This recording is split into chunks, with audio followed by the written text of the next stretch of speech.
O marido fingiu estar sobrecarregado de dívidas e pediu o divórcio. Eu fingi estar de coração partido e assinei os papéis. Assim que o processo terminou, ele correu para se casar com a amante. O advogado disse-me: amanhã a senhora receberá uma herança de 100 milhões de euros. Um marido finge estar falido para forçar a esposa a assinar os papéis do divórcio e fugir às suas responsabilidades. Mas, logo após a conclusão do processo, ele apressa-se a casar com a sua amante. No entanto, nesse exato momento, o advogado aparece inesperadamente. Parabéns! A senhora é a única herdeira de uma fortuna avaliada em 100 milhões de euros. A vida deu uma volta numa noite, e a vingança começou aqui. Tirei a travessa de bacalhau com natas do forno.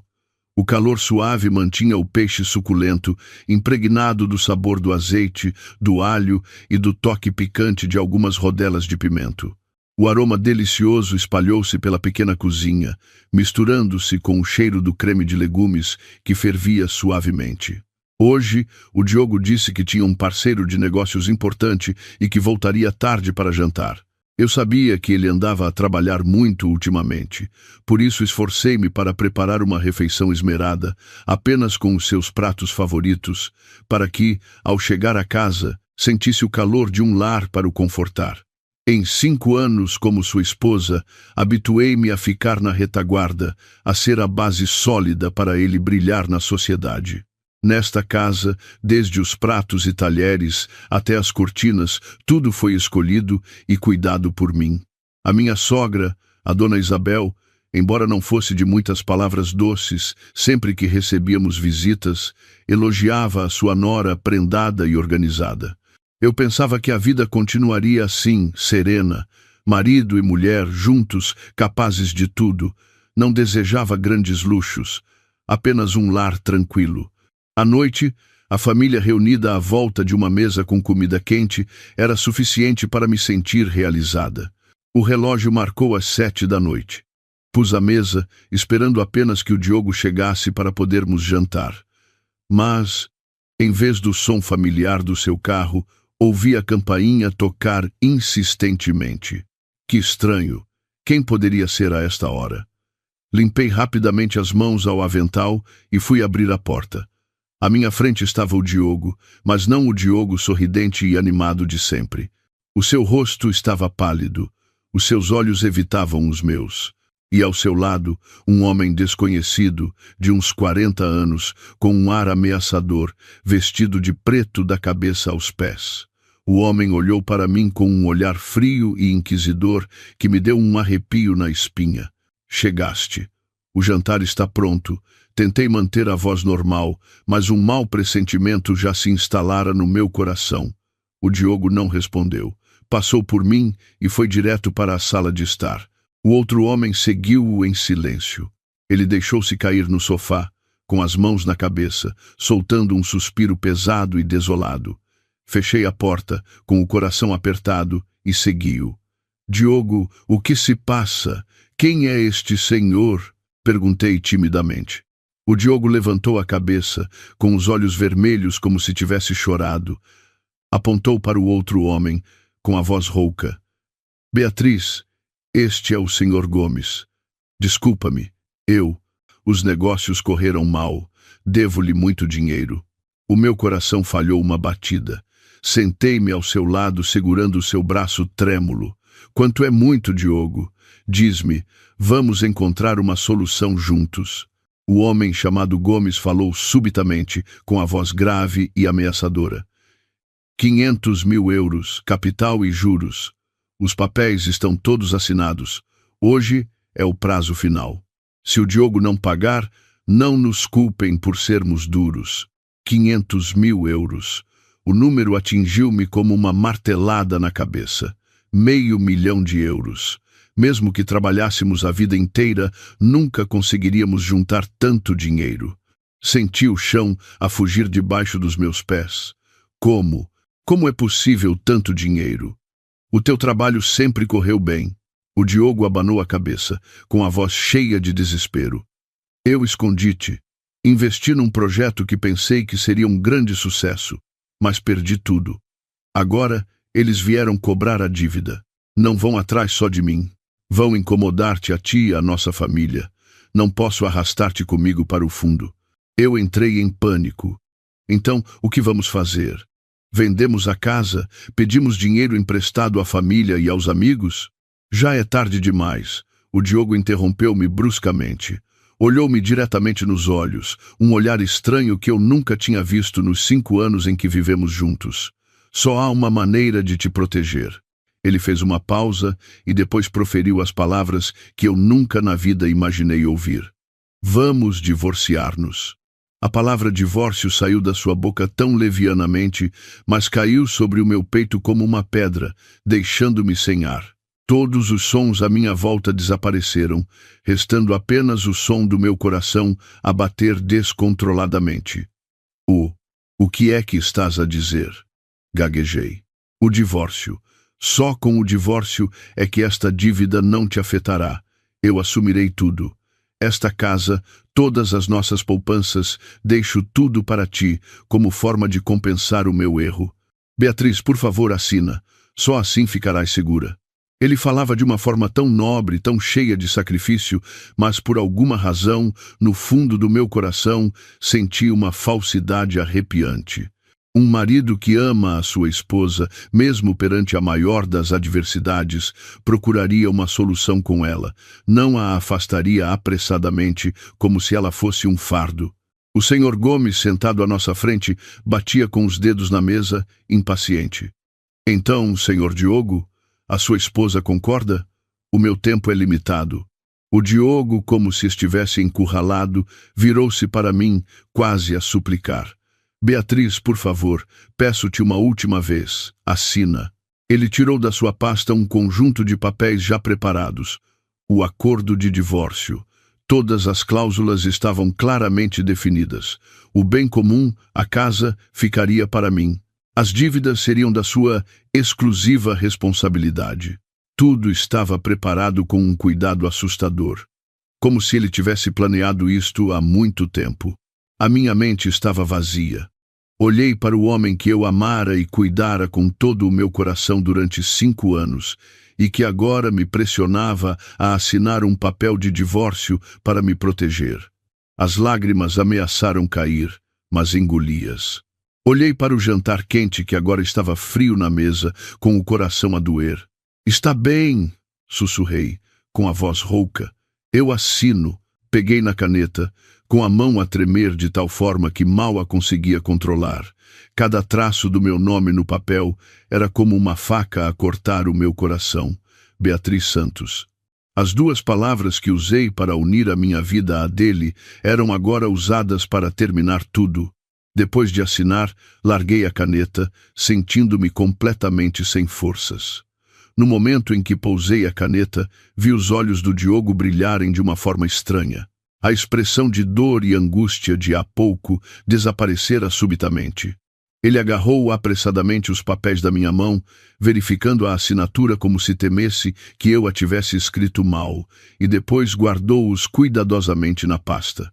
O seu rosto relaxou, uma expressão de alívio que ele não conseguiu esconder, apesar de tentar parecer triste. Beatriz, desculpa, a partir de agora terás de cuidar de ti mesma, disse ele. Mas o seu tom era apressado, sem qualquer sinal de apego. O Sr. Gomes também se levantou. A sua expressão ameaçadora de antes desaparecera, substituída por um sorriso de lado, cheio de subentendidos. Ele deu uma palmada no ombro do Diogo. O trabalho está feito, vamos embora. Não incomodemos mais a senhora. Os 2 viraram-se e saíram, sem sequer olharem para trás uma vez. O Diogo nem sequer me olhou mais uma vez. A porta bateu, deixando-me sozinha na casa fria com o jantar intocado. O cheiro familiar do bacalhau agora parecia amargo e irônico. Tudo aconteceu tão rápido, tão subitamente, que eu ainda não conseguia acreditar no que tinha acabado de acontecer. Há poucas horas, eu era uma esposa feliz à espera que o marido voltasse para casa para um jantar em família. Agora, era uma mulher abandonada pelo marido por causa de uma suposta dívida. Uma dúvida insinuou-se na minha mente. Senti que algo não estava bem.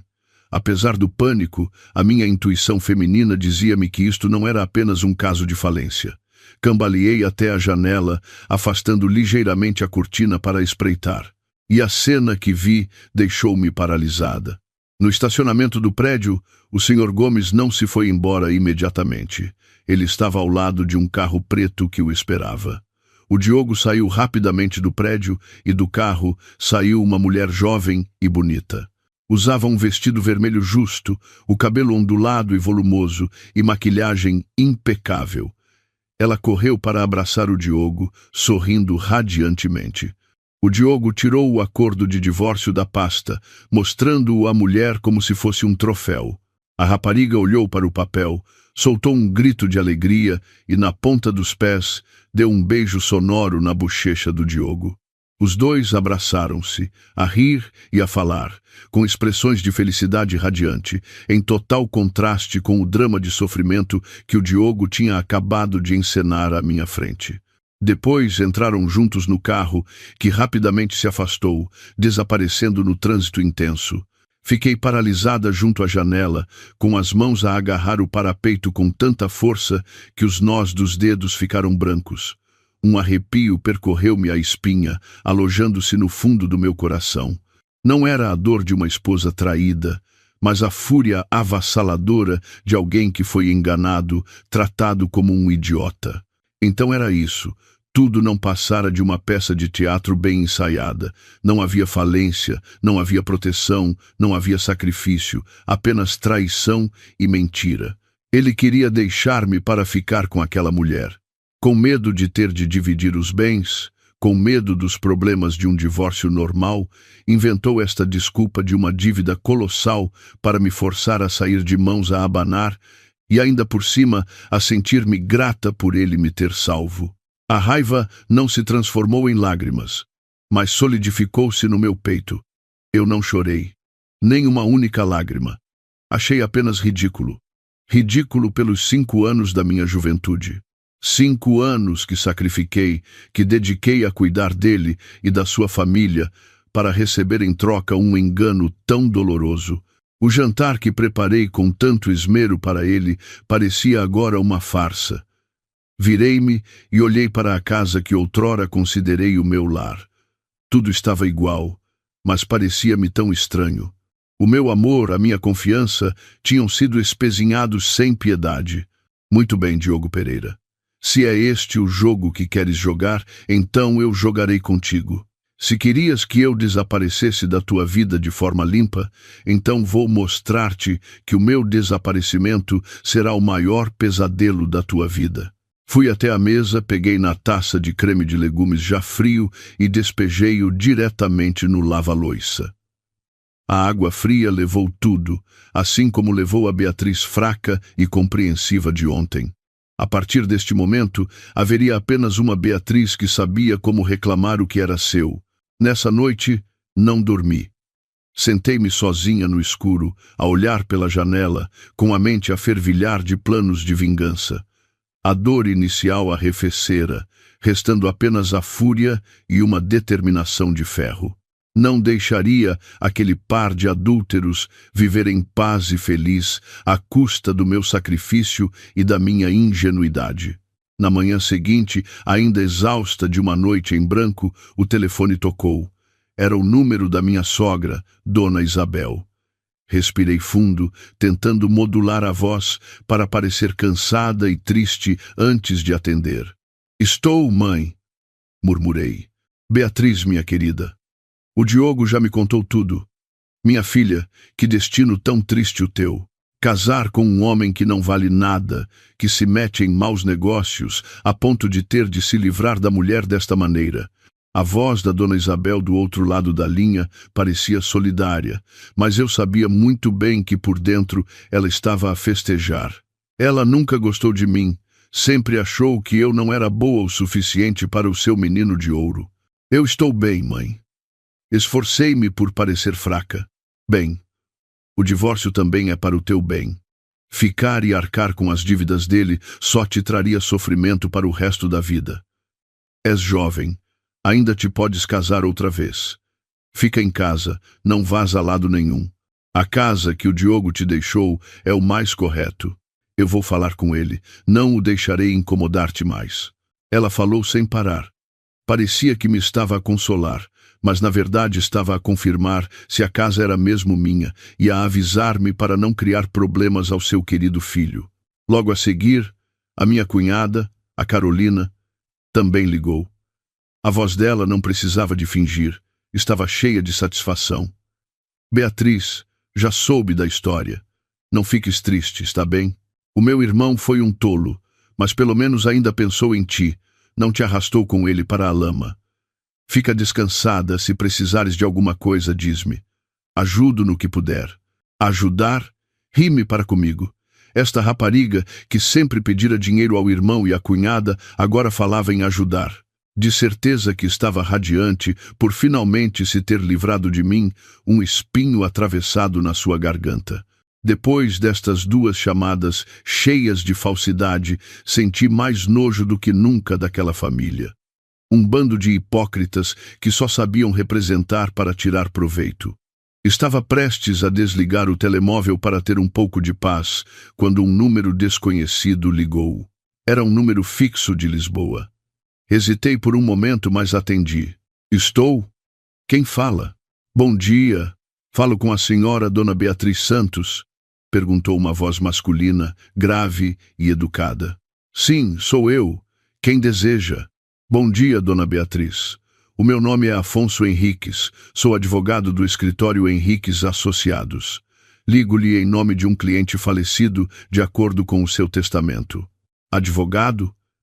Testamento? Fiquei perplexa, sem conseguir imaginar que ligação eu poderia ter com estas duas palavras. Não tinha nenhum familiar rico ao ponto de precisar de um testamento e de um advogado particular. Tem a certeza que não se enganou? Não conheço ninguém. Não, minha senhora, não me enganei.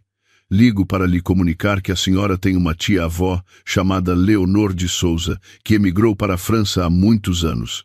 Ela faleceu no mês passado. De acordo com o testamento legal que ela deixou, a senhora Dona Beatriz Santos é a única e legítima herdeira de todos os seus bens. Leonor de Souza. O nome soava-me familiar e estranho ao mesmo tempo. Acho que, quando era pequena, ouvi os meus pais mencionarem vagamente uma tia-avó que fora para a França em jovem e que nunca mais dera notícias. Pensei que ela já tivesse morrido ou que tivesse a sua própria família e já não se lembrasse dos parentes em Portugal. E, de que bens estamos a falar? Perguntei inconscientemente, ainda em estado de choque. O Dr. Henriques fez uma pequena pausa e depois disse um número que quase me fez deixar cair o telemóvel. Minha senhora, após a conversão e avaliação preliminar, o valor total dos ativos, incluindo imóveis, ações e depósitos bancários, é de aproximadamente 100 milhões de euros. 100 milhões de euros. Deixei-me cair na cadeira, com a cabeça a andar à roda. O número era tão grande que já nem parecia dinheiro.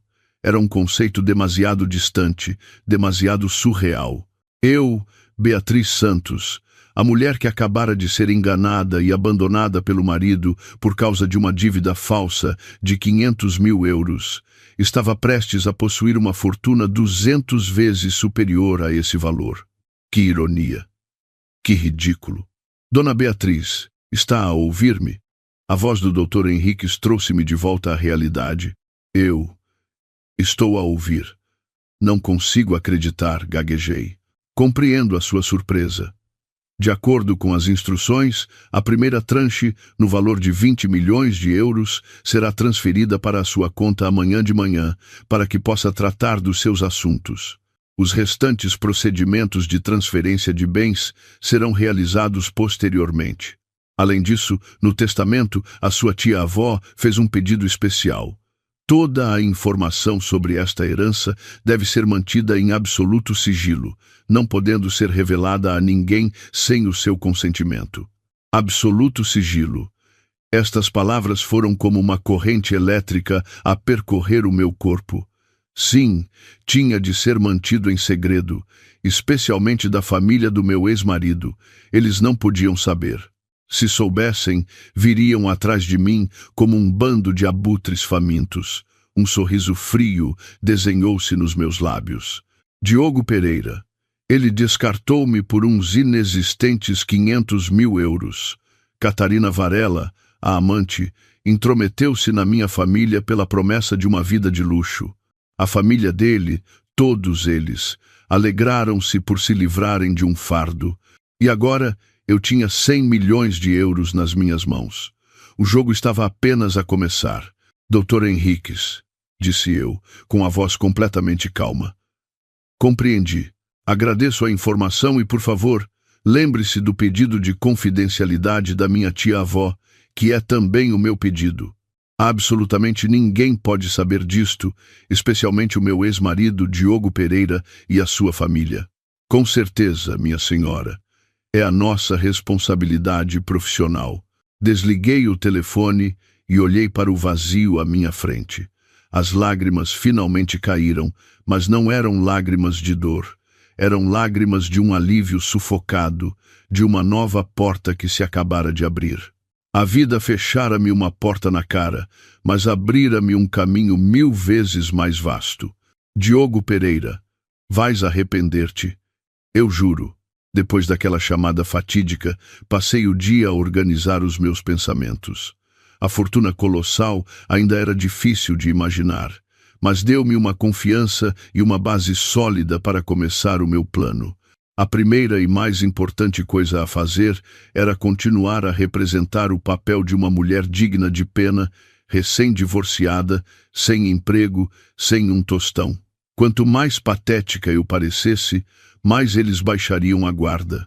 Tal como o Dr. Henriques dissera, na manhã seguinte, uma mensagem de um número estranho e encriptado chegou ao meu telemóvel, informando que uma grande quantia de dinheiro tinha sido transferida para uma nova conta bancária aberta em meu nome. Não me atrevi a verificar através da aplicação normal do banco, mas sabia que a promessa se tinha cumprido. Já não era a Beatriz de mãos a abanar. Enquanto eu ponderava os próximos passos, a campainha tocou novamente. Desta vez, pelo olho mágico, vi a minha ex-sogra e a minha ex-cunhada à porta. A dona Isabel trazia um saco de laranjas que pareciam um pouco murchas, e a Carolina olhava para os lados com curiosidade.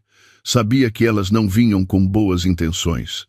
Abri a porta, esforçando-me por fazer uma expressão de cansaço e desânimo. Mãe, Carolina, entrem. A dona Isabel entrou, pousou o saco de laranjas na mesa, com a voz cheia de uma falsa compaixão. Vim ver como estavas, minha filha. Pareces tão abatida. Bem, o que não tem remédio, remediado está. Considera que a vossa história de amor acabou. A Carolina também interveio, dando uma volta pela sala de estar, como se estivesse a inspecionar a propriedade. A casa continua tão arrumada. Não te sentes sozinha aqui? Por que não vens viver conosco por uns tempos, para teres companhia? Eu compreendi perfeitamente a intenção delas. Tinham medo que eu vendesse a casa ou que trouxesse outro homem para cá. Queriam controlar-me a mim e a esta casa.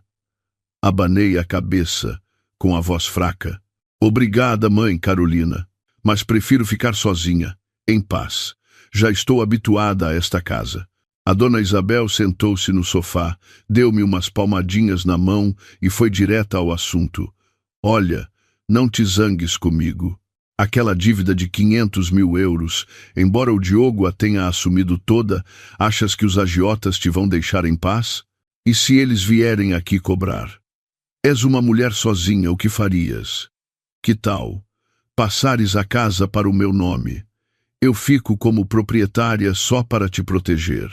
Se acontecer alguma coisa, eu, como pessoa mais velha, posso falar com eles. Assim que tudo se acalmar, devolvo-te a casa imediatamente. Que te parece? Quase me ri alto. Que raposa velha! Queria enganar-me para eu lhe passar a casa legalmente. Se eu concordasse, era certo que nunca mais haveria. Fingi estar assustada, encolhendo a mão. Oh, mãe! Tenho tanto medo. Não me atrevo a mexer em papéis agora. O Diogo disse que a casa era para mim. De certeza que eles não me vêm procurar. Vendo que eu não caíra na armadilha, a dona Isabel pareceu desagradada, mas manteve a voz doce.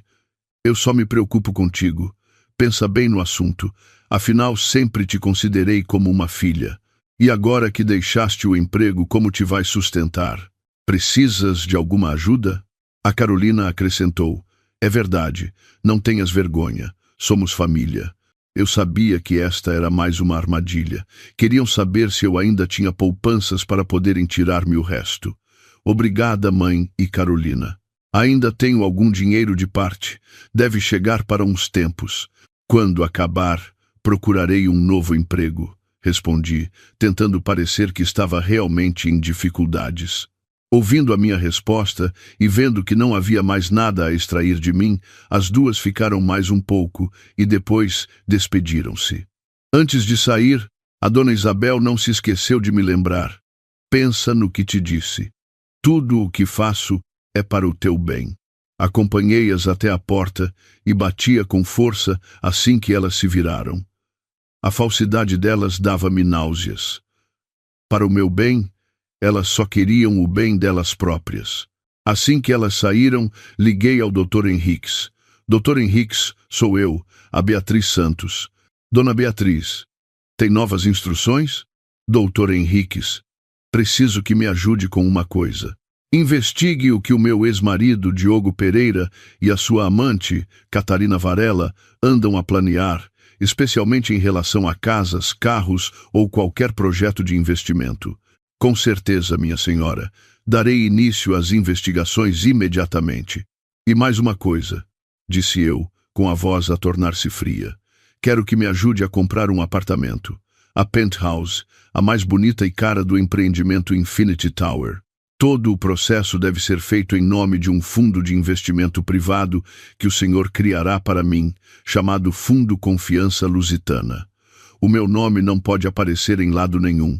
O Dr. Henriques ficou um pouco surpreendido, mas rapidamente recuperou o seu profissionalismo.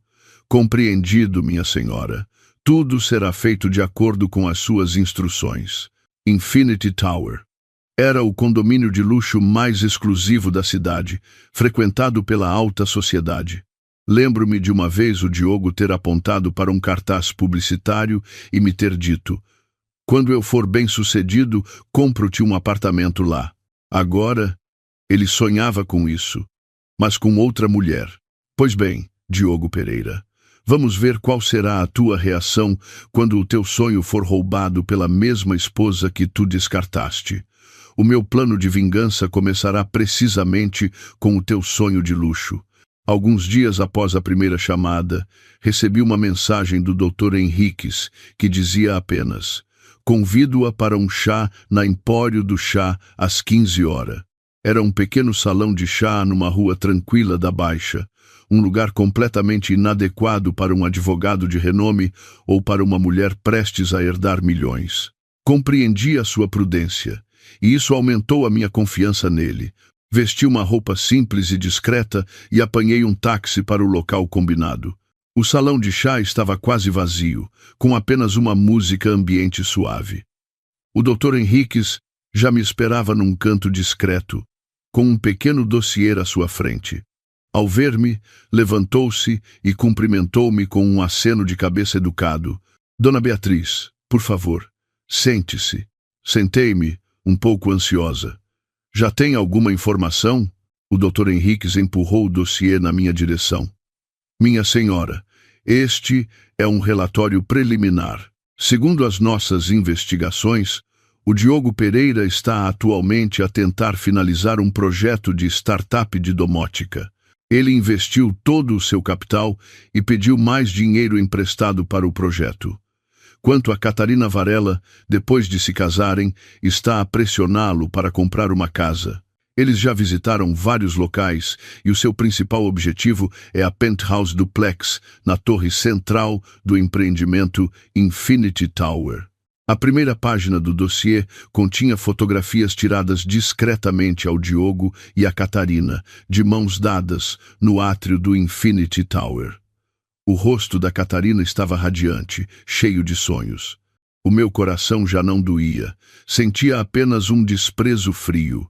O sonho dela estava a ser construído sobre mentiras e sobre a dor de outra pessoa. Essa penthouse ainda não foi vendida, continuou o Dr. Henriques. O preço de tabela é de 5 milhões de euros. Se a senhora decidir, podemos avançar imediatamente. Este é o processo de constituição do Fundo Confiança Lusitana. Todos os seus futuros ativos podem ser registrados em nome deste fundo para garantir privacidade e segurança. Folheei o processo e assenti com determinação. Avance, doutor. Compre essa penthouse imediatamente, com pagamento integral a pronto. Quero que todo o processo seja concluído o mais rápido possível. E, lembre-se, sem revelar qualquer informação relacionada comigo. O olhar do Dr. Henriques revelou um breve espanto perante a minha decisão, mas ele rapidamente tomou notas. Compreendido, minha senhora. Tudo será tratado com discrição e eficiência. Ao sair do salão de chá, senti os meus passos mais leves. A primeira jogada estava feita. Eu estava a montar uma armadilha doce, e as minhas presas, embriagadas com a sua vitória, não faziam a menor ideia. Nessa noite, enquanto eu revia alguns objetos antigos, preparando-me mentalmente para me livrar do passado, o telefone tocou novamente. Era um número desconhecido. Atendi, e uma voz estridente e presunçosa soou. Beatriz, sou eu, a Catarina. Fiquei em silêncio. Esta mulher ainda tinha a ousadia de me ligar. Vendo que eu não dizia nada, a Catarina ficou mais confiante e o seu tom tornou-se mimado e exibicionista. Liguei só para te dar uma boa notícia. Eu e o Diogo vamos ter uma casa nova. Uma penthouse no Infinity Tower, sabias? É linda. Tem um jardim no terraço com vista para toda a cidade. O Diogo disse que quer compensar-me, dar-me a melhor vida possível. Ele até disse que viver contigo era sufocante, que não conseguia realizar grandes coisas. Agora, comigo ao seu lado como inspiração, ele pode ser verdadeiramente ele mesmo. Cada palavra dela era como uma agulha a picar o meu orgulho. Mas, estranhamente, não senti dor. Achei apenas ridículo. Ela estava a descrever com entusiasmo um sonho que eu acabara de comprar. Forcei um suspiro ao telefone. Ah, sim? Parabéns aos dois. Oh, vá lá, não fiques triste, disse a Catarina fingindo consolar-me. É o destino, não se pode lutar contra ele. A propósito, o Diogo também falou de ti. Ele disse que, afinal, foram casados e que se tiveres dificuldades no futuro, ele não ficará de braços cruzados. Ele é um homem tão bom, não achas? Ri-me com desdém. Sim, ele é muito bom. Bem, não te vou incomodar mais. Este fim de semana vamos dar o sinal. Quando recebermos a casa, convido-te para ires lá ver, para conheceres, disse ela, e desligou, sem esperar pela minha resposta. De certeza que estava a imaginar a minha cara de sofrimento e inveja. Mas ela estava enganada. Não sabia que acabara de se gabar de um sonho vazio. Aquela casa, ela nunca a teria. E eu ia certificar-me de que isso seria apenas o início da sua longa série de desilusões. Alguns dias depois, forcei-me a sair de casa para apanhar um pouco de ar. Ficar fechada entre 4 paredes não era a solução. Vagueei pelas ruas familiares, com a mente em turbilhão. Não sei por que artes do diabo, os meus pés levaram-me até a zona da conservatória do Registro Civil, e foi então que os vi. O Diogo e a Catarina.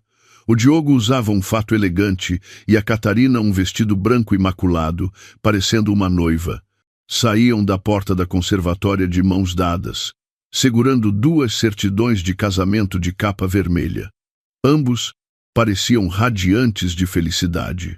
A Catarina até levantou a certidão, encostando a cabeça ao ombro do Diogo para tirar uma selfie. O sorriso deles era uma afronta para mim. Há apenas uma semana, naquele mesmo local, eu e o Diogo tínhamos finalizado o nosso divórcio. Virei rapidamente o rosto, encontrei um banco de jardim num canto do parque em frente e sentei-me, fingindo não os ver. Não queria confrontá-los naquele momento, mas parece que o destino queria pregar-me uma partida. Depois de tirarem fotografias até se fartarem, caminharam na direção do parque, provavelmente para ir para o estacionamento. Beatriz, o que fazes aqui? A voz do Diogo soou, com um misto de surpresa e embaraço. Levantei lentamente a cabeça, forçando um sorriso constrangido. Estava só a dar um passeio. Parabéns aos dois. A Catarina olhou-me de cima a baixo, com um olhar que não escondia o seu triunfo. Levantou deliberadamente a certidão de casamento, exibindo-a à minha frente. Obrigada. Acabamos de oficializar. A partir de hoje, somos marido e mulher, perante a lei. O Diogo disse que este é o primeiro presente que me dá. O segundo será a penthouse, no Infinity Tower. Estamos a caminho do escritório da construtora para tratar de tudo. O Diogo tossiu discretamente, talvez achando que a Catarina estava a falar demais, mas o seu olhar para mim ainda estava cheio da presunção de um vencedor. Beatriz, tens estado bem? Baixei a cabeça, fingindo olhar para os meus sapatos. Tenho estado como sempre. Nesse preciso momento, um carro de luxo parou em frente ao parque.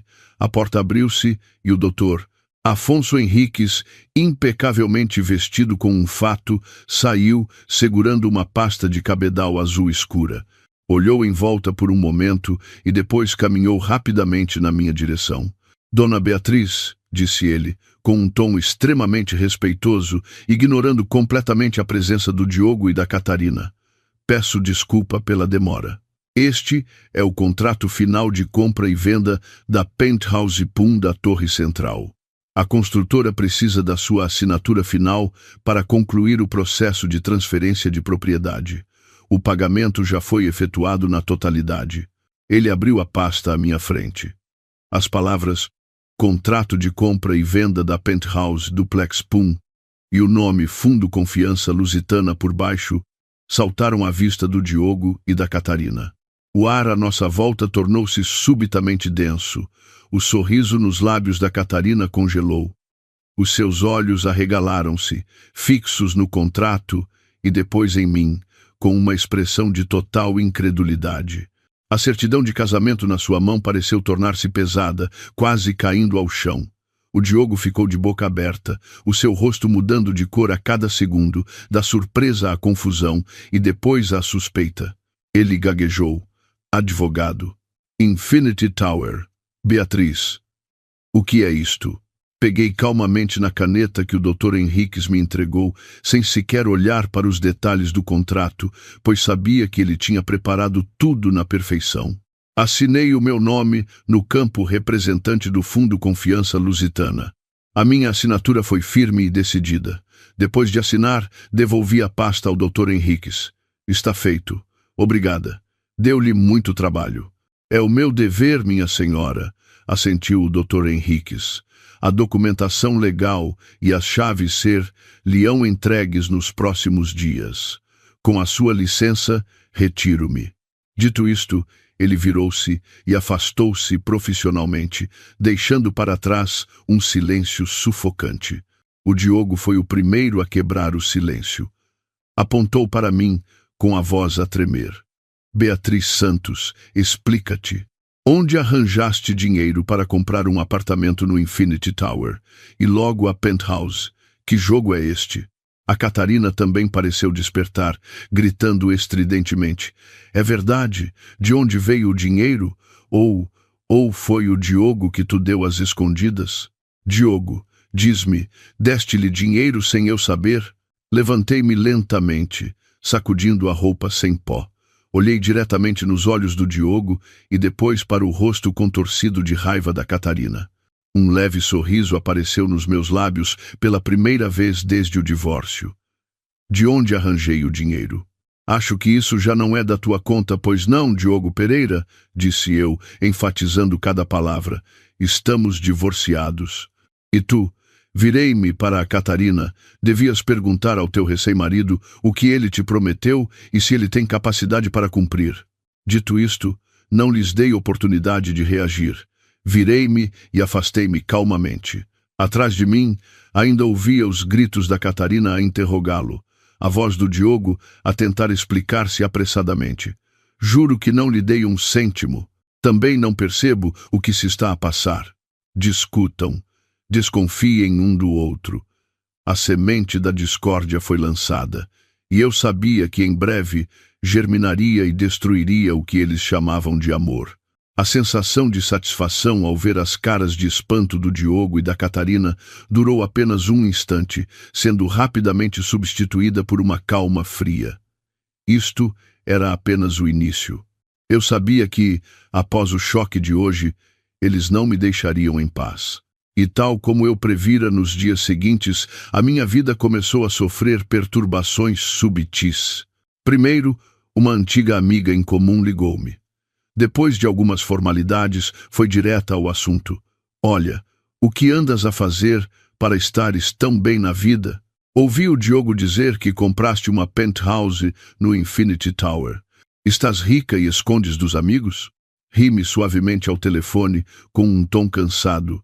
Quem te disse essa tolice? Acabei de me divorciar, não tenho emprego, estou a viver em casa dos meus pais. De onde viria o dinheiro para comprar casas? O Diogo deve ter se enganado, viu alguém parecido comigo. Quanto mais eu negava com naturalidade, mais confusa a minha amiga parecia do outro lado da linha.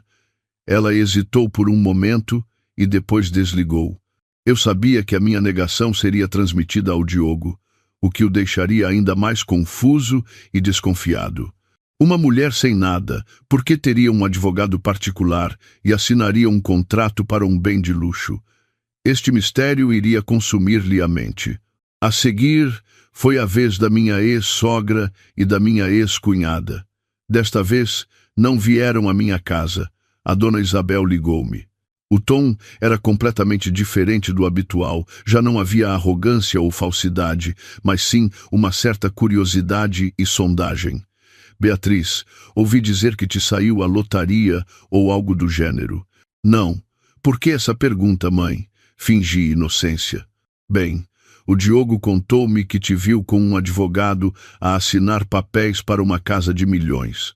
Se tiveste essa sorte, devias contar à família para nos alegrarmos contigo.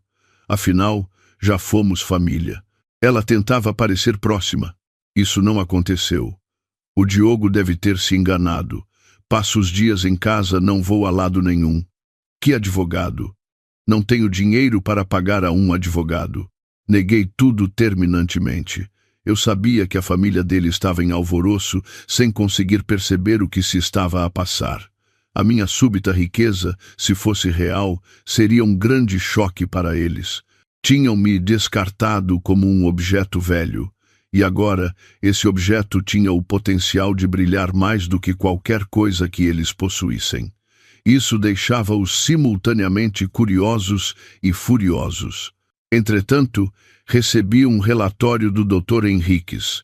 O Diogo e a Catarina tinham tido uma grande discussão depois do episódio na conservatória.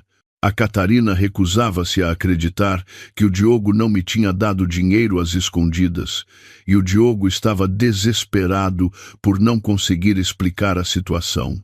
Ele até mandou investigar discretamente o doutor Henriques e o Fundo Confiança Lusitana. Mas, claro, todos os seus esforços foram em vão. O doutor Henriques tinha criado uma fachada perfeita. O Fundo Confiança Lusitana estava registrado no estrangeiro, com representantes que não tinham qualquer ligação comigo. Todas as pistas levavam a um beco sem saída. A incapacidade de descobrir a verdade deixava o Diogo cada vez mais irritado.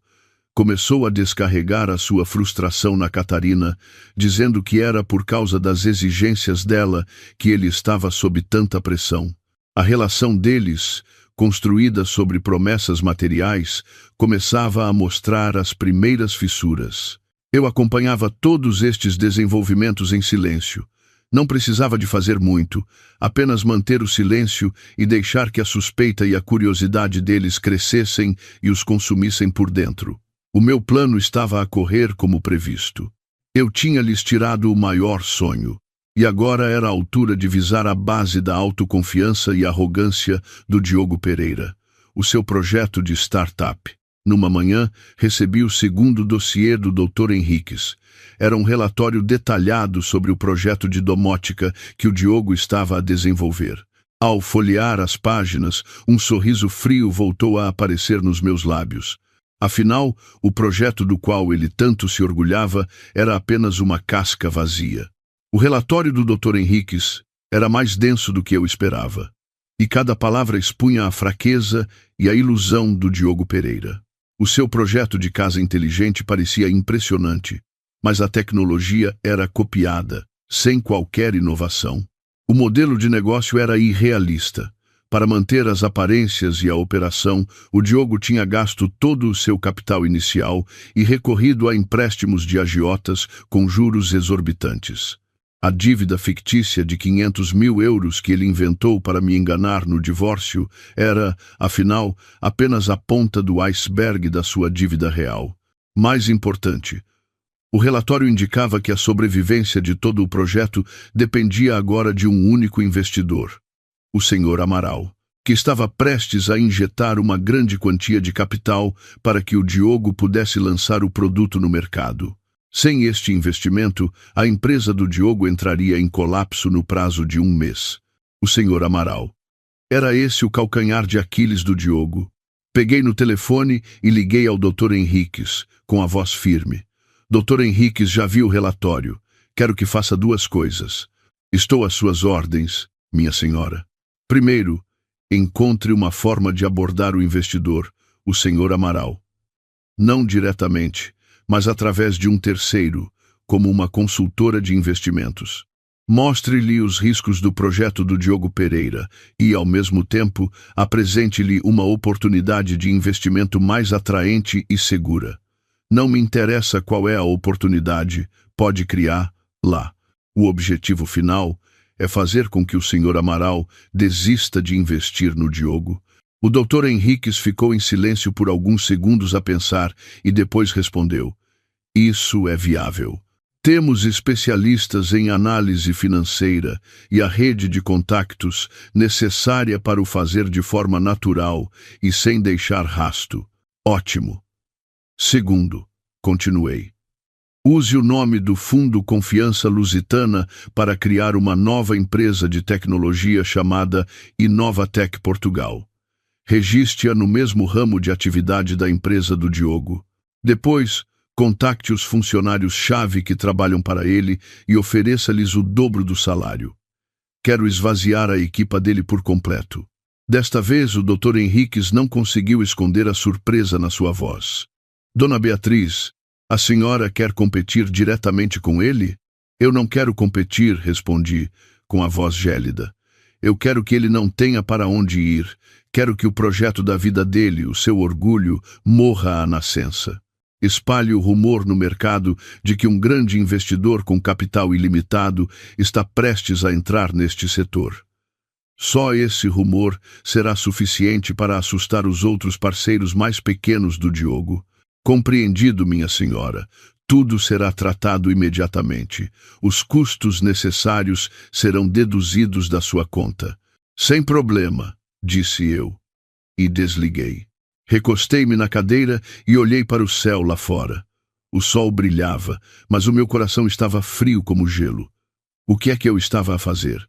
Estava a tornar-me numa pessoa calculista e cheia de esquemas.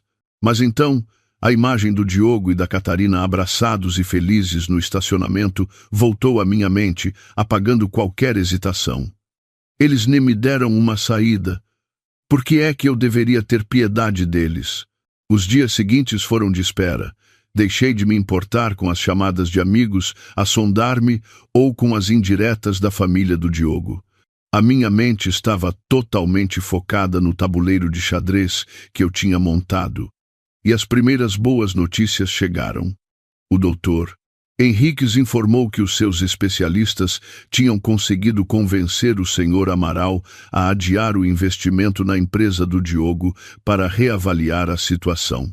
Ao mesmo tempo, a Inovatec Portugal fora oficialmente criada e iniciara a sua campanha de recrutamento. O diretor técnico e o chefe de vendas do Diogo foram os primeiros a receber ofertas de trabalho com condições irrecusáveis. Uma armadilha perfeita estava lentamente a fechar-se. O Diogo Pereira, ainda a desfrutar da sua nova vida com a sua bela e jovem esposa, ainda a sonhar com o dia em que o seu projeto teria sucesso e se mudaria para a casa nova. Ele não fazia a menor ideia de que uma tempestade, criada pela sua ex-esposa, se estava a formar silenciosamente e prestes a varrer tudo o que ele tinha. O meu silêncio era a minha arma mais eficaz. Enquanto eu, tranquilamente em casa, lia, arranjava flores e recebia relatórios regulares do Dr. Henriques, lá fora, a tempestade que eu criara começava a soprar. Tudo começou com sussurros. Alguns fornecedores da empresa do Diogo receberam chamadas anônimas de consultores que insinuavam que a Inovatec Portugal estava prestes a lançar um produto superior e que a situação financeira da empresa do Diogo era alarmante. A princípio, duvidaram, mas quando o diretor técnico e o talentoso chefe de vendas do Diogo se demitiram subitamente e se juntaram à Inovatec Portugal, uma semana depois, o pânico instalou-se. No mundo dos negócios, as notícias espalham-se mais rápido do que qualquer outra coisa. Começou a circular o boato de que a empresa do Diogo era apenas uma fachada, que ele estava à beira da falência. Os restantes funcionários também ficaram inquietos. Viram os dois pilares da empresa partirem. Ouviram falar de um novo concorrente poderoso e a lealdade começou a vacilar.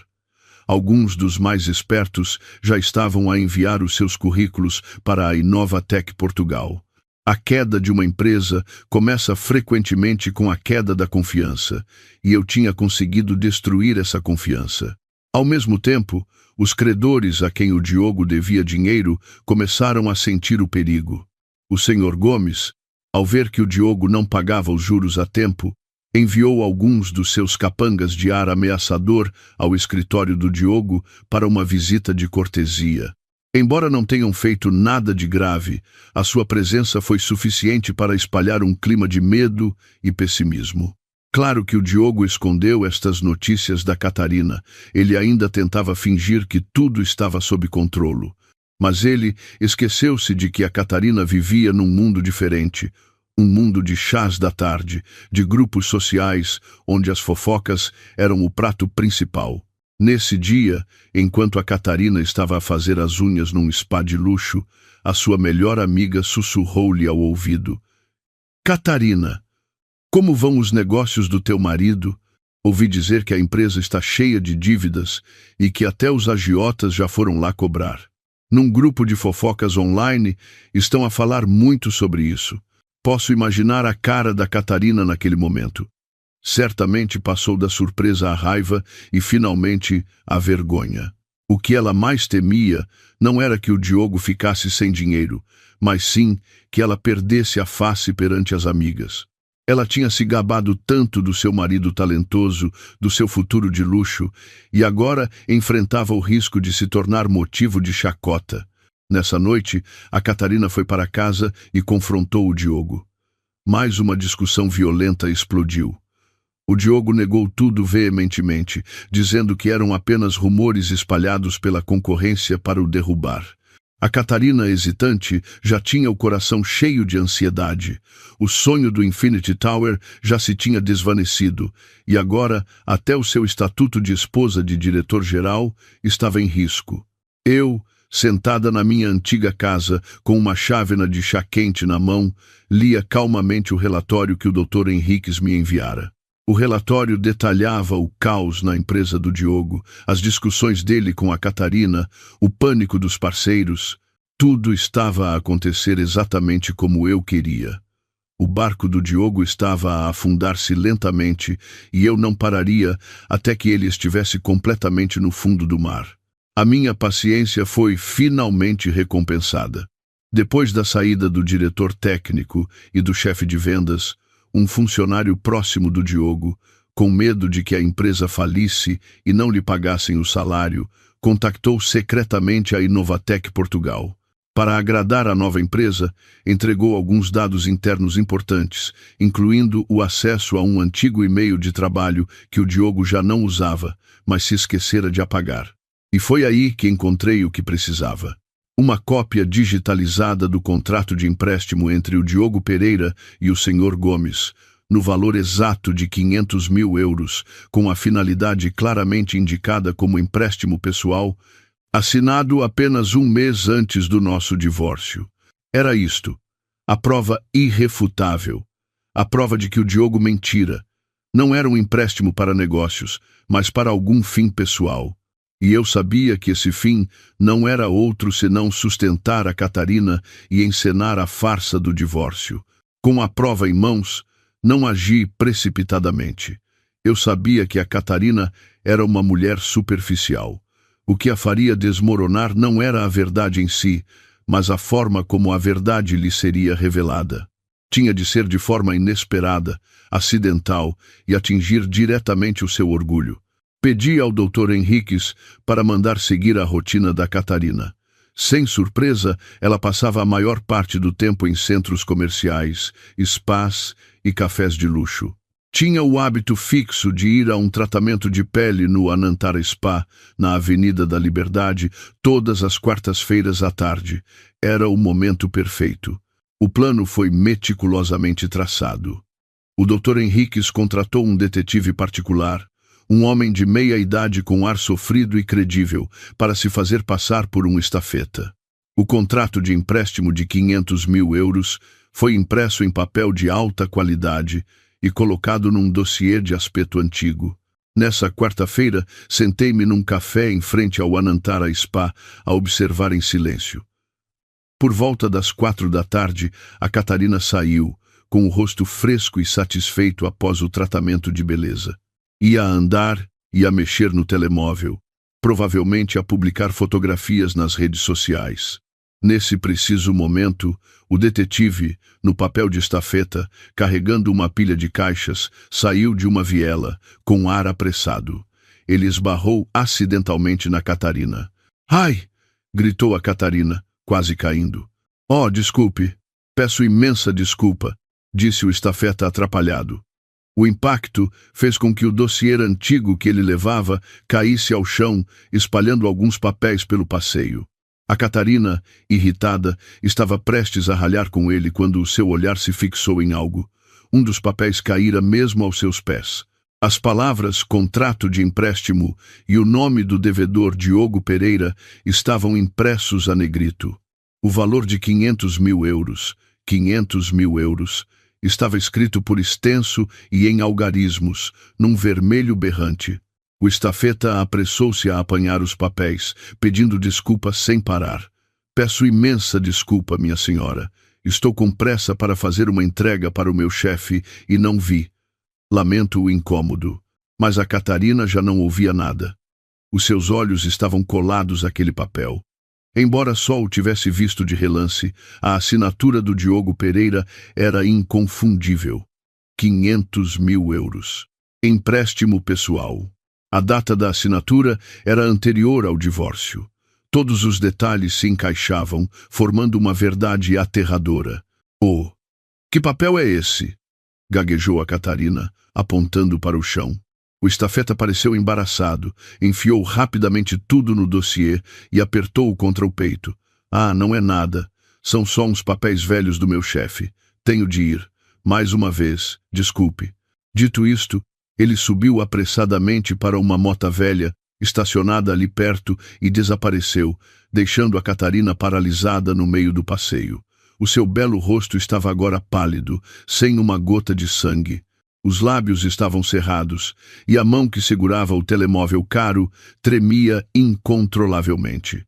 A suspeita que a atormentava há tanto tempo tinha agora uma resposta.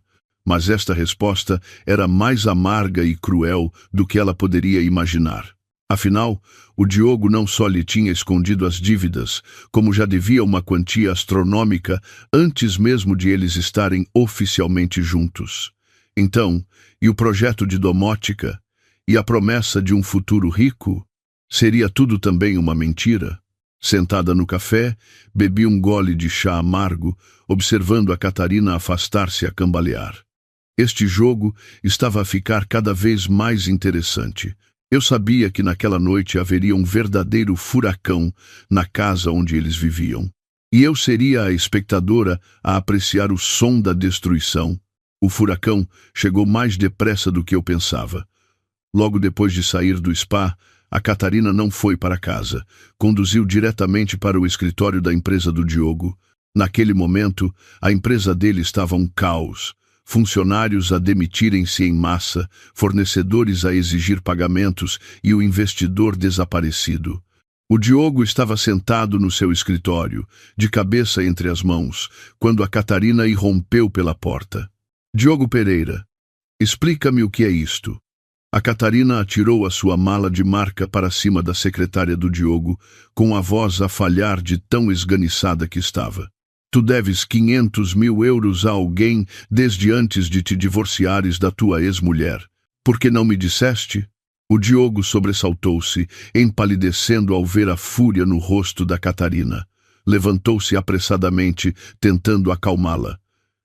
Catarina, tem calma. Onde ouviste essa tolice? Não há nada disso. Tolice?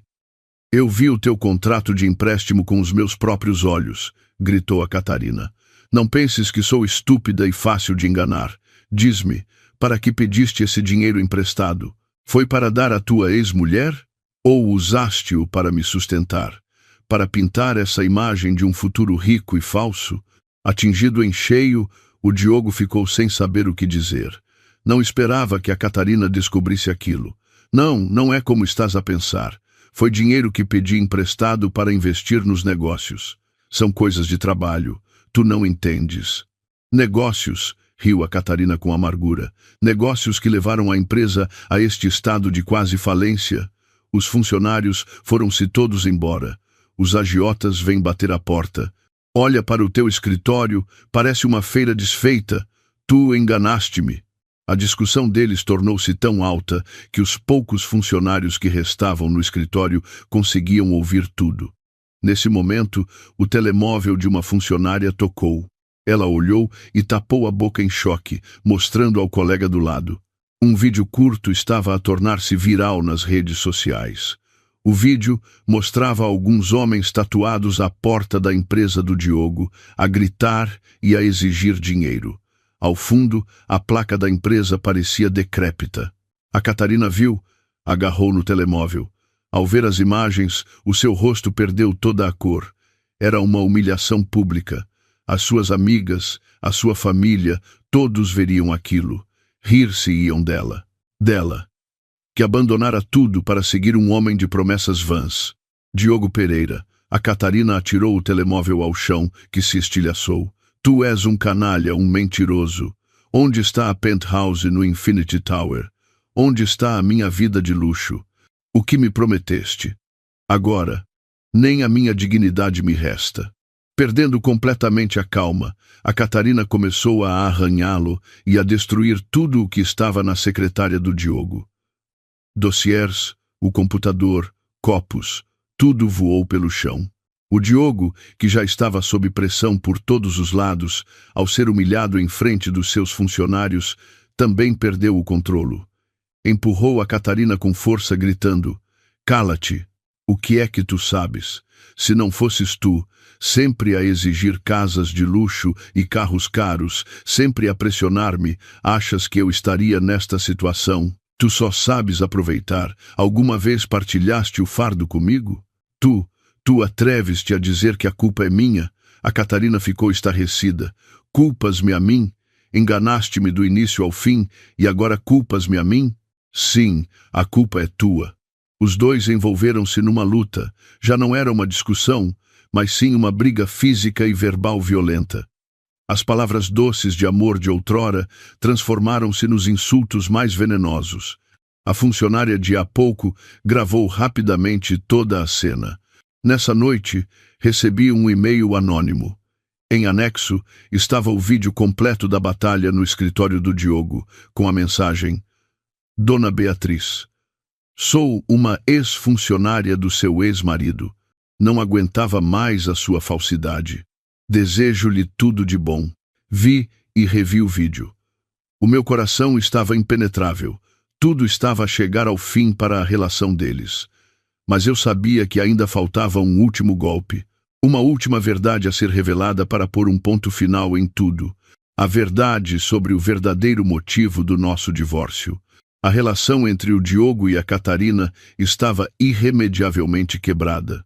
A Catarina saíra de casa do Diogo, mas ainda não tinham terminado oficialmente, devido a questões financeiras e às promessas que o Diogo ainda tentava usar para aprender. Era o momento perfeito para eu jogar o meu último trunfo. Eu queria que a Catarina soubesse que ela não era a musa que inspirava o Diogo, mas sim a razão pela qual ele teve de encenar uma peça desprezível para se livrar da esposa que o acompanhara nos tempos difíceis. A pessoa que podia fazer isto não era outra senão o Sr. Gomes, aquele que desempenhara o papel de credor na farsa do Diogo. Mais uma vez, recorri ao Dr. Henriques. Doutor, encontre uma forma de contactar o Sr. Gomes. Tenho uma proposta para ele. O Dr. Henriques, com a sua rede de contactos, rapidamente encontrou uma forma discreta de abordar o Sr. Gomes. Este, por sua vez, também estava com dores de cabeça por causa da dívida de 500 mil euros que o Diogo não conseguia pagar. Quando o intermediário do Dr. Henriques o encontrou, a proposta foi simples e tentadora. Alguém queria pagar 100 mil euros da dívida do Diogo, em dinheiro, imediatamente. Em troca, ele só precisava de fazer uma coisa muito simples. Num encontro acidental com o Diogo e a Catarina, ele deveria deixar escapar a história de como o Diogo lhe pedira para fingir uma falência para se divorciar da ex-mulher. Só isso. O que acontecesse depois não era da sua conta, e a pessoa que pagava nunca se revelaria. Para um agiota como o Sr. Gomes, era um negócio irrecusável. Recuperava parte de uma dívida de alto risco e não se envolvia em mais problemas. Ele aceitou imediatamente. O encontro acidental foi marcado para um café tranquilo, onde o Diogo tinha combinado encontrar-se com a Catarina para uma última tentativa de reconciliação. Eu não fui, mas todo o desenrolar dos acontecimentos foi gravado por uma pessoa do Dr. Henriques, sentada na mesa ao lado, que me relatou tudo. Enquanto o Diogo e a Catarina conversavam tensamente, o Sr. Gomes entrou no café. Ao ver o Diogo, aproximou-se sorridente e deu-lhe uma palmada amigável no ombro. Olá, Diogo. Há quanto tempo? Estás com a namorada? Que bonita. O Diogo sobressaltou-se, empalideceu e tentou fazer sinal ao Sr. Gomes para se calar. Mas era tarde demais. O Sr. Gomes continuou com a sua voz alta, como se não percebesse o embaraço do Diogo. Tu és um sortudo. Mal te livraste da tua ex-mulher e já arranjaste uma beleza destas. Tenho de admitir que a peça que montamos no outro dia foi eficaz. Fingir uma dívida resolveu tudo direitinho. Este rapaz é esperto. Cada palavra do Sr. Gomes foi como um golpe na cabeça da Catarina. Ela virou-se, estarrecida, a olhar do Diogo para o Sr. Gomes e vice-versa. Peça? Que peça? Do que é que está a falar? A voz da Catarina tremia. O Sr. Gomes fingiu então dar-se conta de que tinha falado demais. Coçou a cabeça com ar arrependido. Oh, então a menina não sabia? Ai, a minha vida! O Diogo ainda não lhe contou? Ele pediu-me para fingir que era um credor e inventar uma dívida de 500 mil euros para assustar a ex-mulher e ela assinar o divórcio rapidamente. Ai, que boca a minha! Bem, continuem a vossa conversa. Eu vou andando. Dito isto, o Sr. Gomes desapareceu rapidamente, deixando para trás um silêncio mortal. A Catarina ficou imóvel, o rosto passando de branco a roxo. Virou-se lentamente para o Diogo. O seu olhar já não era de raiva, mas de um nojo e desprezo profundos. Diogo Pereira, a sua voz era fria como gelo. Então era tudo isto. Tu não és apenas um mentiroso, um incompetente, és um canalha desprezível. Usaste uma farsa nojenta para te livrares da mulher que esteve ao teu lado. E eu fui a razão para essa farsa. Ela levantou-se de um salto, pegou no copo de água que estava na mesa e atirou-o à cara do Diogo. Alguém como tu não merece nada. A partir de agora, entre mim e ti, acabou. Nunca mais apareças à minha frente.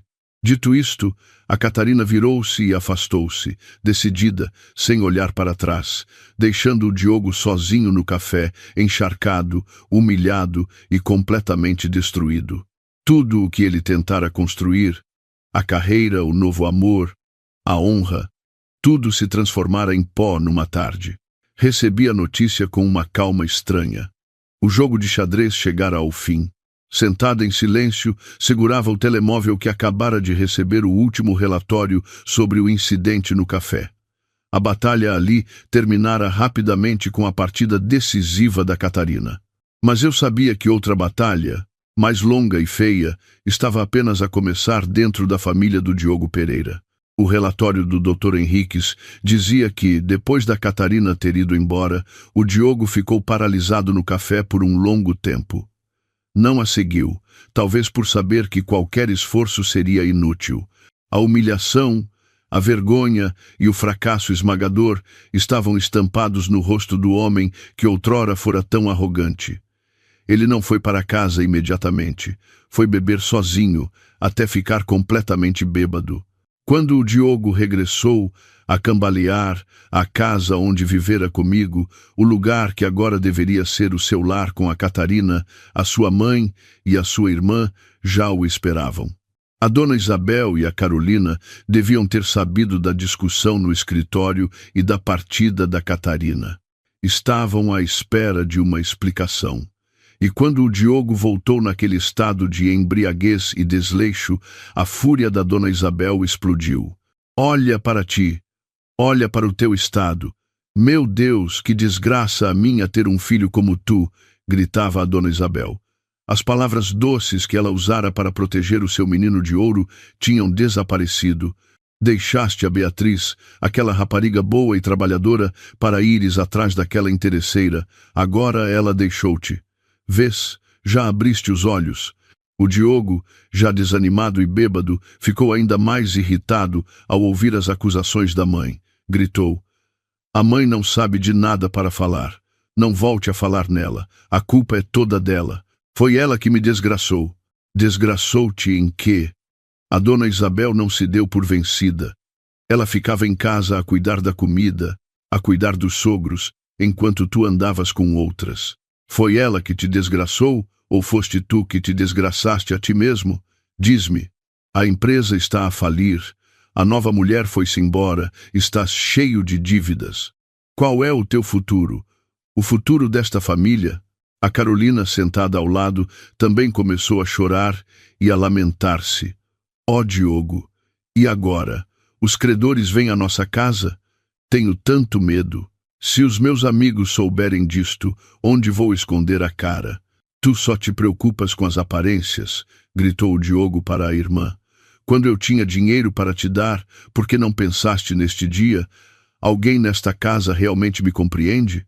A discussão deles transformou a casa num mercado.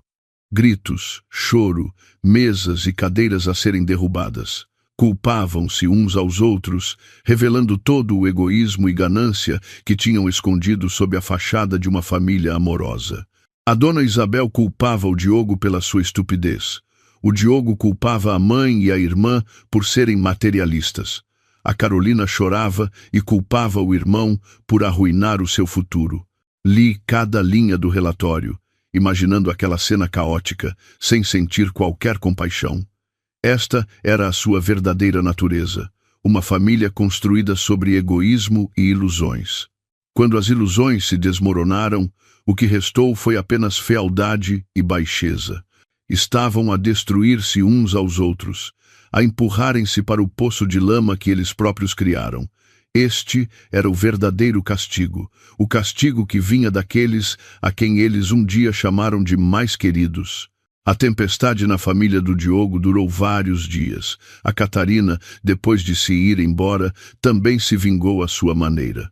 Levou todas as joias e malas de marca que o Diogo lhe comprara e, além disso, usou o cartão de crédito adicional dele para fazer uma compra enorme antes de o cancelar. Foi o golpe final de uma mulher materialista, arrancando a última lã da ovelha já tosquiada. A empresa do Diogo, depois de perder o investidor e todos os funcionários-chave, não conseguiu aguentar mais. Uma semana depois da discussão no café, o Diogo Pereira teve de declarar falência. O título de jovem e talentoso diretor-geral, do qual ele tanto se orgulhava, fora oficialmente apagado, substituído por uma dívida colossal e um historial de negócios fracassado. Esta notícia foi como um raio para a dona Isabel e a Carolina. A sua última esperança desvanecera-se. A queda do Diogo significava que a sua fonte de rendimento também desaparecera. A velha casa dos pais tornou-se sufocante, cheia de suspiros e discussões intermináveis. E então, o que eles mais temiam aconteceu. Alguns credores mais pequenos, não conseguindo encontrar o Diogo, foram à casa da dona Isabel para pressioná-la. Não fizeram nada de violento, apenas ficaram à porta a gritar, a contar a todos que o Diogo pedia dinheiro emprestado e não pagava. Foi o suficiente para que todo o bairro ficasse a saber. A vergonha era tanta que a dona Isabel não se atrevia a sair de casa. Uma vez, um credor mais agressivo ameaçou entrar em casa. A dona Isabel, em pânico, teve de chamar a polícia. O incidente tornou a família o centro das atenções do bairro. No desespero e sem saída, eles pensaram em mim. O meu telemóvel começou a tocar novamente. Desta vez, não eram chamadas de sondagem ou de falso interesse, mas sim chamadas de pânico. Primeiro, a Carolina. Beatriz, estás aí? Ajuda o meu irmão, por favor. Eles vieram à nossa casa fazer um escândalo. Os meus pais estão com tanto medo. Tu tens tantos conhecimentos. Vê se consegues ajudar o meu irmão. Respondi friamente. Os problemas do Diogo já não me dizem respeito, Carolina. Ele semeou. Agora tem de colher. Mas... Afinal, já fomos família, Beatriz. Quando ele e toda a vossa família me enganaram, alguém pensou que éramos família, disse eu e desliguei. A seguir, a dona Isabel. A sua voz ao telefone já não tinha qualquer arrogância de sogra, era apenas um choro suplicante. Beatriz, minha filha, peço-te, salva o Diogo, salva esta família. Eu sei que errei por não te ter tratado bem. Perdoa-me, ajuda-o só desta vez. Se lhe acontecer alguma coisa, eu não sobrevivo. Ouvia em silêncio a lamentar-se e a chorar. Lágrimas de crocodilo. Se eu agora fosse uma mulher pobre e miserável, será que ela derramaria uma única lágrima de pena por mim? Minha senhora, mudei o tratamento. O que passou, passou. Já não sou sua nora. Sou apenas uma mulher normal, com forças limitadas. Não posso ajudar. Diga ao Diogo para encontrar uma solução ele mesmo. Dito isto, bloqueei os números de ambas. O incômodo devia terminar aqui. Eles próprios se meteram num beco sem saída. Agora tinham de enfrentar as consequências. Mas o meu plano ainda não tinha acabado. Eles causaram-me demasiada dor e teriam de pagar por cada uma das suas ações. Depois de cortar todo o contato direto, decidi que era a altura de lhes dar um golpe psicológico fatal. Queria que eles vivessem com medo. Não o medo dos agiotas, mas o medo de uma força invisível e poderosa contra a qual não podiam lutar. Dei instruções ao Dr. Henriques. Doutor, na qualidade de consultor jurídico do Fundo Confiança Lusitana, ligue para o número fixo da casa da dona Isabel. Insisti que fosse o número fixo porque sabia que, em casa dela, o telefone estava sempre em alta voz para toda a família ouvir. A chamada foi feita numa tarde. Foi a dona Isabel quem atendeu. Estou, residência da família Pereira. Boa tarde, minha senhora. O meu nome é Afonso Henriques. Sou o advogado que representa o Fundo de Investimento Confiança Lusitana. A voz do Dr. Henrique soou profissional, fria e autoritária. Ligo para informar a senhora e a sua família sobre assuntos relacionados com o seu filho, o senhor Diogo Pereira. Ao ouvir as palavras advogado e o nome de um fundo desconhecido, a dona Isabel ficou um pouco confusa. Fundo? Que fundo? O que é que o meu filho tem a ver com isso? Minha senhora, durante uma investigação interna, descobrimos que o senhor Diogo Pereira utilizou ilegalmente o nome de projetos associados ao nosso fundo para angariar capital de terceiros. Além disso, ele esteve envolvido em transações financeiras pouco transparentes, o que afetou gravemente a reputação do nosso fundo.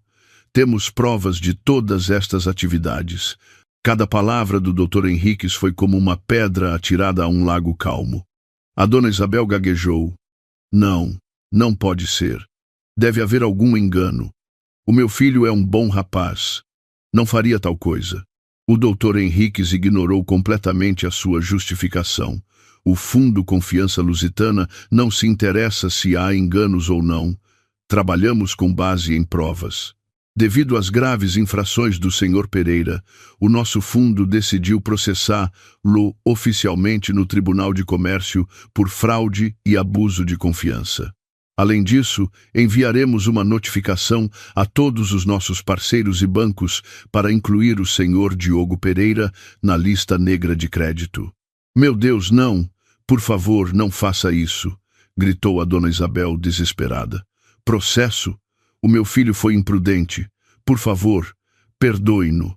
A nossa família compensará. Nós pagaremos. Minha senhora, este assunto ultrapassa a compensação financeira. Envolve a lei e a reputação. A minha comunicação termina aqui. Desejo boa sorte à sua família. Dito isto, o doutor Henriques desligou abruptamente, sem lhes dar mais nenhuma oportunidade de suplicar ou explicar. Eu sabia que, depois daquela chamada, toda a família do Diogo entraria em pânico. Eles não sabiam quem era o Fundo Confiança Lusitana, nem o seu poder. Sabiam apenas que o filho deles tinha provocado uma entidade gigante e que a consequência seria a prisão. Como previsto, apenas 15 minutos depois, o meu telemóvel, o número que eu ainda não tinha bloqueado, tocou. Era o Diogo. A sua voz já não era de raiva, mas de um medo extremo. Beatriz, és tu? Estás por trás de tudo isto? Aquele maldito Fundo Confiança Lusitana é teu, não é? Queres destruir-me, não queres? Ri-me com desdém. Do que estás a falar? Não percebo. Fazes asneiras e depois culpas-me a mim? Não finjas mais, gritou ele. Beatriz e Lusitana, se não és tu, quem é? Peço-te, Beatriz, eu sei que errei. Perdoa-me desta vez. Diz-me quanto dinheiro queres, eu trabalharei como um animal para te pagar. Não me mandes para a prisão, eu suplico-te. Ao fundo, ouvi a dona Isabel a chorar e a Carolina a gritar. Por que ainda lhe ligas? Foi ela que desgraçou a nossa família. Depois, a voz do Diogo a gritar de volta. Cala-te! Se não lhe suplicarmos, estamos acabados. Um caos de medo, recriminação e desespero. Disse calmamente ao telefone.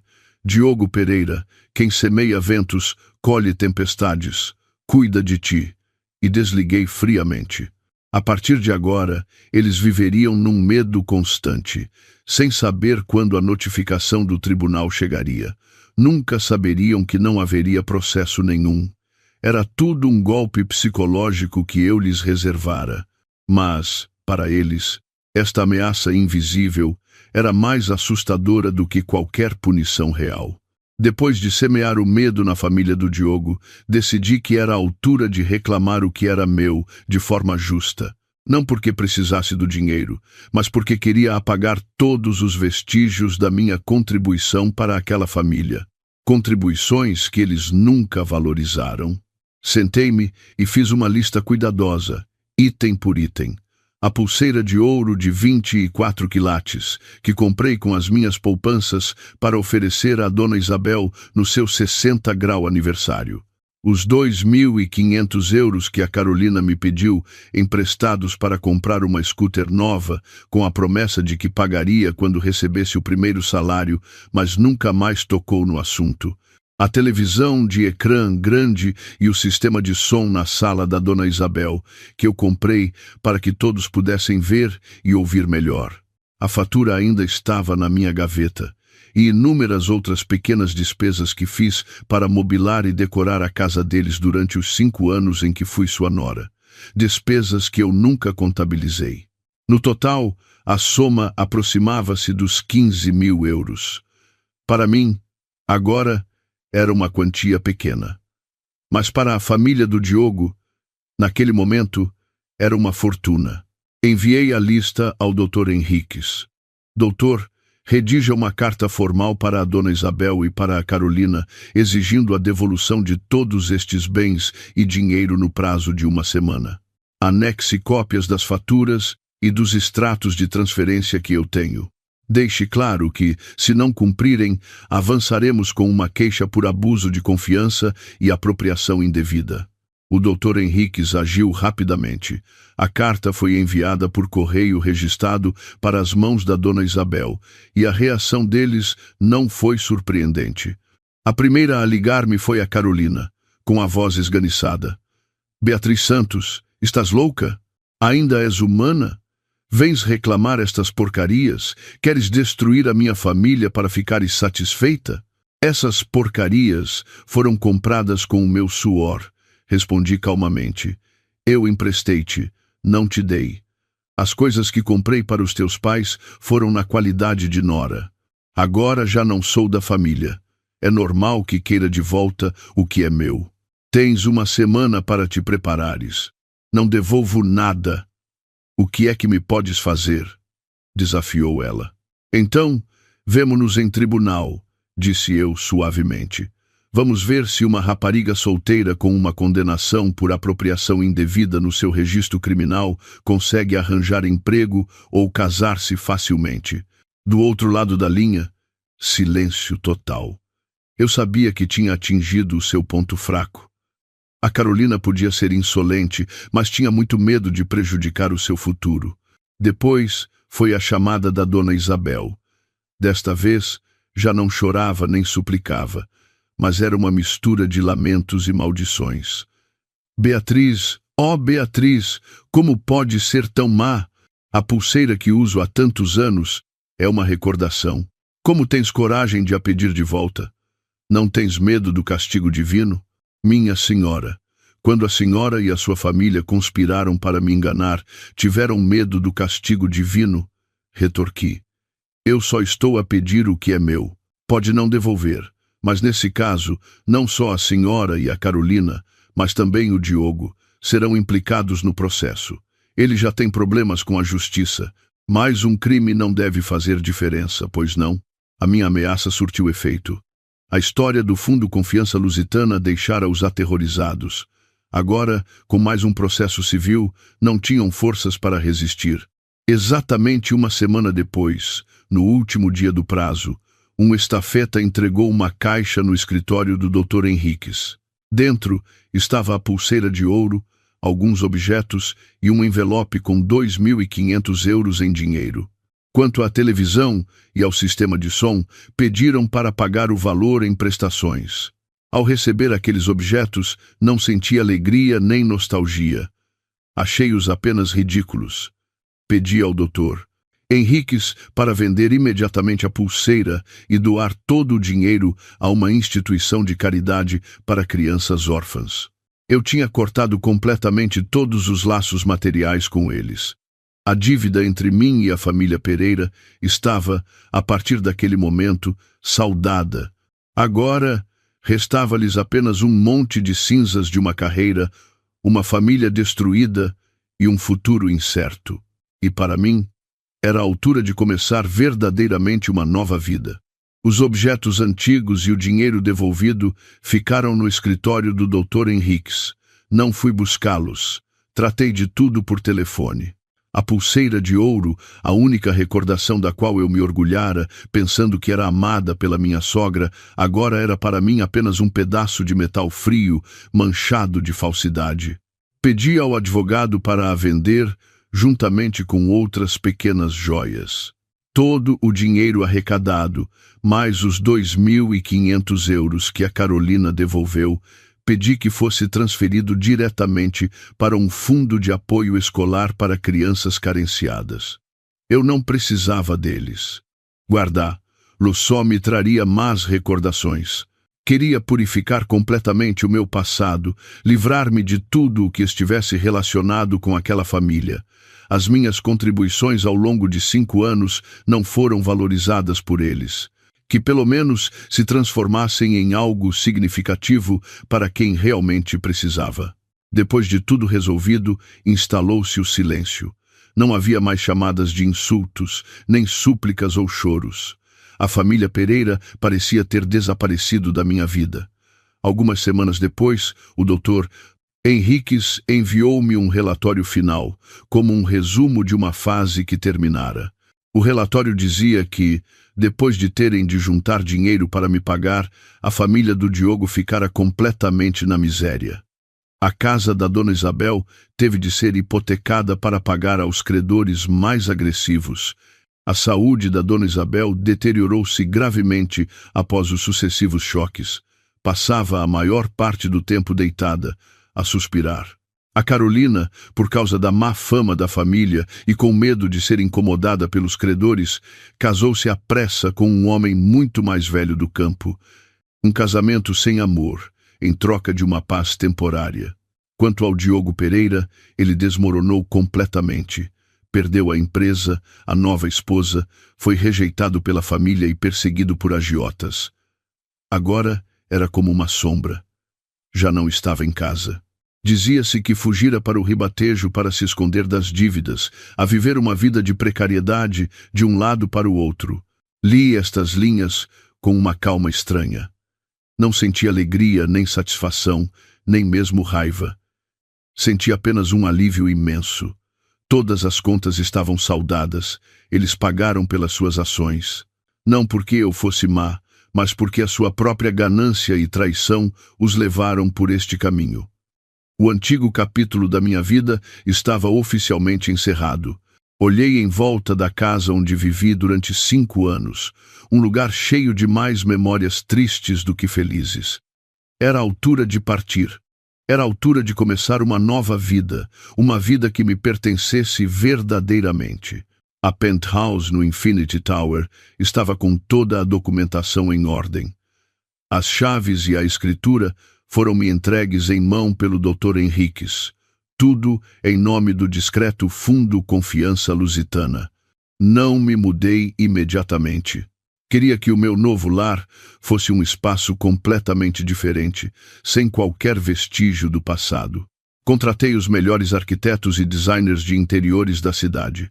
O meu pedido foi simples: transformar este lugar num espaço elegante, acolhedor e que refletisse a minha personalidade.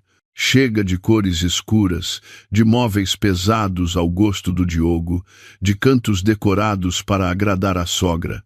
Tudo, desde a cor das paredes, o tecido das cortinas, até ao design da mesa de jantar, foi escolhido por mim. Escolhi tons de branco creme e verde menta como cores principais, criando uma sensação de leveza e tranquilidade. Coloquei um grande piano de cauda num canto da sala, com vista para a varanda. Embora eu não soubesse tocar, sabia que iria aprender. Reservei uma sala grande para ser a minha biblioteca, com estantes de madeira até ao teto, cheias de livros que eu amava. O processo de renovação da casa durou quase 3 meses, e foram 3 meses em que senti que estava verdadeiramente a viver. Todos os dias ia à obra, escolhia pessoalmente cada pequeno detalhe. Não era apenas construir uma casa, era eu a reconstruir a minha própria vida. No dia da mudança, não avisei ninguém. Não tinha muitos pertences para levar da casa antiga. A maioria das coisas lá trazia-me más recordações.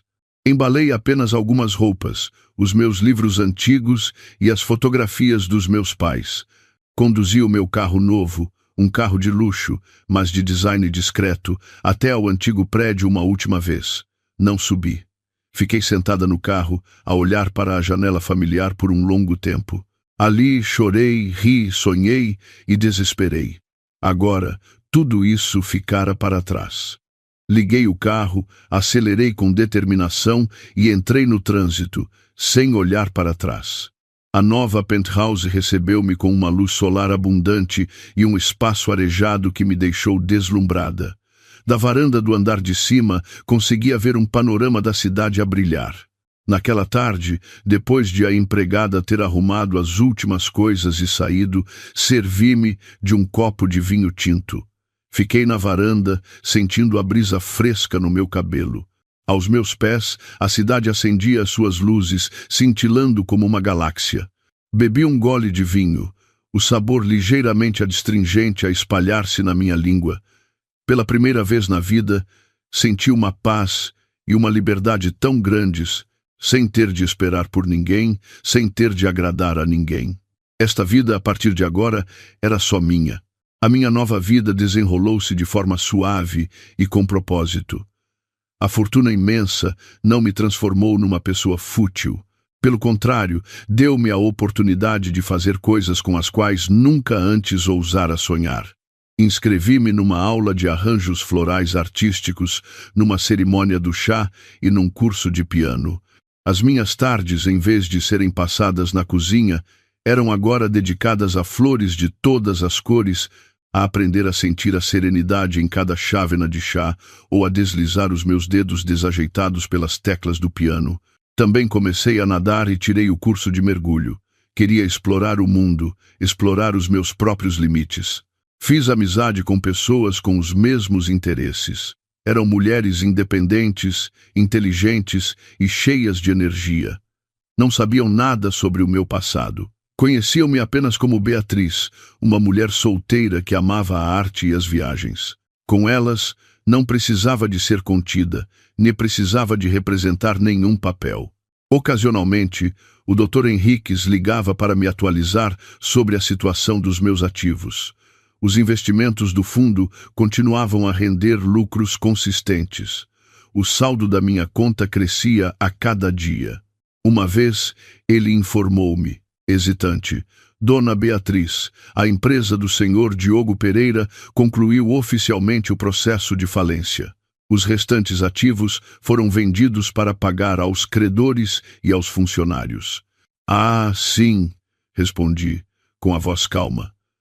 Aquela notícia já não despertava qualquer emoção em mim. E mais uma coisa, acrescentou o Dr. Henriques. A mãe do Sr. Pereira, a dona Isabel, tentou ligar várias vezes para o escritório, a pedir o seu número de telefone e morada. Diz que quer encontrar lá para pedir desculpa. De acordo com as suas instruções, recusamos fornecer qualquer informação. Fez muito bem. Continue assim, disse eu. Aquele pedido de desculpa tardio, eu não precisava dele. Perdoar pode ser fácil, mas esquecer não é. Não queria que ninguém daquela família perturbasse mais a minha vida pacífica. Uma tarde, passei de carro em frente ao restaurante de luxo que, antigamente, eu e o Diogo só nos atrevíamos a olhar de fora. Parei o carro e entrei, sozinha. Pedi os pratos mais caros, aqueles que eu outrora cobiçava, mas não ousava sonhar. A comida era boa, mas não era isso que me fazia feliz. A felicidade vinha do facto de eu poder fazer aquilo por mim mesma, sem depender ou esperar pela caridade de ninguém. A minha vida agora estava cheia de coisas positivas. Aprendi a amar-me, a cuidar das minhas próprias emoções. A cicatriz no meu coração talvez nunca sarasse completamente, mas já me doía. Estava lá, como uma recordação de um passado ingênuo e da força que tenho hoje. O tempo passou. Um ano decorreu desde que me mudei para o Infinity Tower. A minha vida entrara completamente numa nova órbita, pacífica e independente. Num dia, no final do ano, fui para o aeroporto para me preparar para uma viagem sozinha pela Europa. Enquanto esperava na sala de embarque da classe executiva, vi uma figura familiar, a Catarina. Ela já não tinha o ar arrogante e deslumbrante de antigamente. O vestido de marca que usava parecia velho e o rosto, maquilhado à pressa, não conseguia esconder o cansaço. Sozinha, arrastava uma mala grande, com ar de quem luta. A Catarina também me viu. O seu olhar passou pela surpresa, depois pela inveja e finalmente pela vergonha e embaraço. Ela baixou rapidamente o rosto, arrastou a mala para um canto e fingiu não me conhecer. Eu sorri levemente e voltei a ler o meu livro. Eu e ela estávamos agora em mundos completamente diferentes. O rancor, se existiu, já se dissipara. Já não me importava se ela estava bem ou mal, porque isso já não me afetava. Alguns meses depois, num encontro de antigos colegas de escola, ouvi casualmente notícias sobre a família do Diogo. Um amigo contou: "Sabem, aquele Diogo Pereira, ninguém sabe por onde anda. Dizem que foi para o interior trabalhar no campo, a viver com muitas dificuldades. A mãe dele está sempre doente depois do choque, e a irmã, que casou para longe, também não parece feliz. Está sempre a discutir por causa de dinheiro." As pessoas à mesa cochichavam. Alguns lamentavam, outros diziam que era o seu castigo. Eu ouvi, bebendo calmamente um gole de chá, sem comentar. O que eles eram, como viviam, era o caminho que tinham escolhido. Quando me empurraram para fora das suas vidas de forma tão cruel, eles escolheram o seu próprio futuro. Já não sentia raiva nem satisfação. O meu coração estava sereno e leve.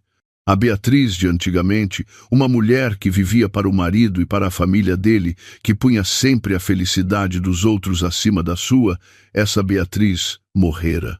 A Beatriz de hoje é uma mulher livre, rica e que sabe qual é o seu valor. Tenho dinheiro, tempo, bons amigos e, o mais importante, paz de espírito. Olho pela janela. A cidade continua a brilhar. Ao longe, o céu começa a corar, anunciando um novo dia. A minha vida é como um amanhecer. Depois de uma longa noite escura, finalmente raiou o sol. E eu sei que o meu caminho pela frente ainda será muito longo e cheio de luz.